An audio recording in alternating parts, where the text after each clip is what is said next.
Hi, folks. Mr. Ruley here for today's edition of Storytime. We are continuing with Book 14 of Dragon Masters. This is the Land of the Spring Dragon. Now, remember, Drake is trying to find Fallon, the Spring Dragon, in order to save his home. And they believe the dragon can help. All right, let's see where we left off. We're on chapter 11 here, and the chapter is entitled Captured. Now, remember last time we read there was this big flower that grew so large and swallowed him whole. Let's see what happens in the next one here. So yeah, my focus questions are, so what do you think will happen next now that he was swallowed whole by that flower? All right, let's check this out real quick. Captured. Drake tumbled down inside the enormous green tube of the flower stem. It spat him out on the dirt.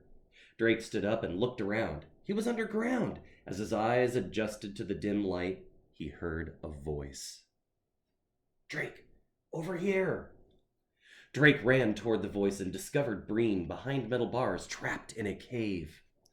Breen, I'm so glad I found you, he yelled. He grabbed the bars and gave them a tug. They didn't budge. What happened? Who put you in here?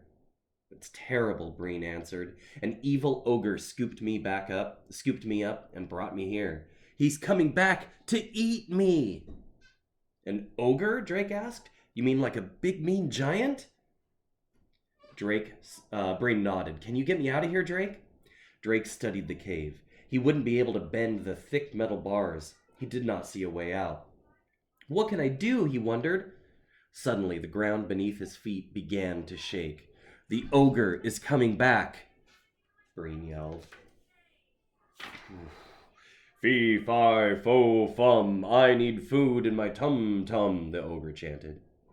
Drake turned to see an enormous creature with a big belly stomping toward them. Run, Drake, save yourself, Breen shouted. If you get eaten, you'll never save your land. Go now! Breen's right. If I don't leave now, I may never find Fallon, Drake thought. But I can't leave her here to get eaten. He threw his body in front of the cave. The ogre roared as he thumped toward Drake. Ah! Oh my goodness, and that's the end of the chapter with this ogre about to attack. Now let's think real quick. I want you to make another prediction. What do you think the ogre is going to do? It's always good to predict in stories. What do you think will happen next? And it's okay if you're not right. The important part is that you're thinking about it, and that prepares your brain to understand what's happening next. It's all part of good reading skills there, making predictions. Now, I have a second thing I want to focus on here, Drake. Now, you know a few things about Drake. You know he's a dragon master, but let's think about his character. Now, his character here did something. There was a big, mean, evil ogre about to attack. Breen said, run away. What did Drake do? So he threw his body in front of the cave between Breen and Ogre. Now, what does that tell you about his character? What kind of a person is Drake? Can you think of some words that would describe someone who would do something like that? All right, be thinking about those things. Let's get to chapter 12 because I don't want to stop reading now. Chapter 12 is entitled The Spring Dragon. Now, we have the ogre, and you're making a prediction. What do you think the ogre will do here? The Spring Dragon. Can't let the ogre hurt you, Breen, Drake yelled. He bravely faced the ogre. If you want Breen, you'll have to go through me.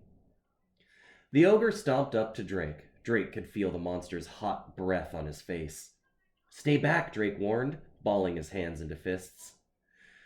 The ogre ignored Drake. He moved past him and pulled apart the bars on the cave with his strong arms. Breen calmly stepped through the opening. What'd you notice there about the ogre? Anyone predict that? Thanks, Blorp, Breen said. Did I do a good pretending job? Blorp asked. Breen nodded. The best. Drake stared at them. You mean he's not dangerous? Drake asked Breen. Blorp? No, he's a softie, Breen said. She waved to the ogre. See you later. The ogre marched off. That was another trick? Drake asked. But he wasn't angry with Breen. A wave of relief washed over him. Another test, and you passed, Breen said. You stayed to protect me when you could have run away to save yourself. Now Fallon knows you can be trusted. Drake's heart was still pounding. That was a pretty scary test. Fallon has to be careful, Drake, Breen said. There are greedy people in the world, people who would steal her and use her powers just for themselves. That is why she lives in secret, and why she will only help those who are worthy. So does that mean I get to see Fallon now? Drake asked. Breen grinned. Follow me. And she led him out of the cave. What do you think? Do you think they'll get to meet Fallon? Was that enough of a test? Breen led Drake into a bright meadow. A beautiful green dragon sat on a hill covered with flowers. Her wings looked like big leaves, and tiny leaves sprouted from her body. Fallon, we made it, Breen said. Her dragonstone began to glow. Breen smiled. Fallon says that you have been very brave and smart, Drake, she said. She will help you. Now think about these two words right here. I asked you to think about Drake's character and what words would you use to describe him? Well, Breen described him as being brave, right? Like when he stood in front of the ogre, and being smart for figuring out all these things. Did you think of words like that? I'm sure there are others. Thank you, Fallon, Drake said. Can we go see my dragon, Worm? He can take us to Bracken right away. Breen climbed onto Fallon's back. Come on, Drake, she said, helping him up.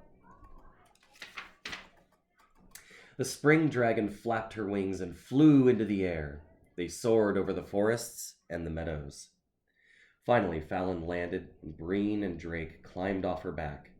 They walked through the same tunnels before until they came to a dirt wall. Fallon glowed, and a hole opened up.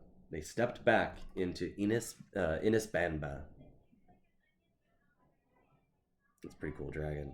I'd fly on a dragon if I could.